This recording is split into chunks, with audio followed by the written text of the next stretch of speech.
गंजाम जिला धराकोट थाना पोड़ापल्ली गाँव जड़े महिला घर मृतदेह झुलंता अवस्था उद्धार होईछि।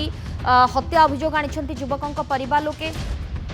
महिला सहित युवकों प्रेम संपर्क थिबा सूचना मिली। मृत युवक जनक हेउछंती कविसूर्यनगर थाना बालेश्वरा गाँवर 26 वर्ष सीमांचल पलाई। से जड़े ठिकादार बाकी टंका मागिबाकू जाउछि कही महिला घर को जाइतिले। हठात राति महिला जनक तांको घर को फोन करी सीमांचल आत्महत्या करथिबा जणाइथिले। तेबे टंका नेणदेण एवं प्रेम संपर्क जोगु तांको हत्या करा दैथिबा परिवार लोके अभियोग करछन्ती। घटनास्थल रे पुलिस पहुंची मृतदेह जबत करी आसिका मेडिकल को व्यवच्छेद पाई पठाइथिबा बेले अधिक तदंत जारी रहिछि।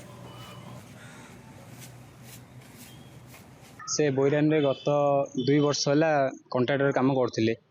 तो मो भाई जो काली जो हत्या होईछि तो जोठारे हत्या होईछि जो घर ठारे तो से घर लोक होउचंती पंकज प्रधान। तो आम भाई तांको भौणींकर बोईरान रे काम करथिले। तो वर्षे ले तांको रिलेशन रे थिले। तो आम भाई तांको घरु पैसा आनिबा पई जाइथिले।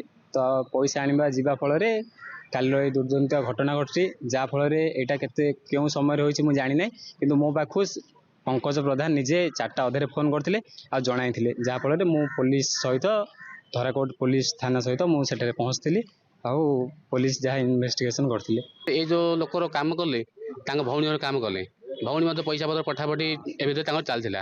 ए भितर तांको संपर्क आगे मु किसी जानि नै बंद आ किंतु पैसा पत्र पठाए मु जानि। प्रेम संपर्क जीवन पड़ला आमे न्याय चाहूँ।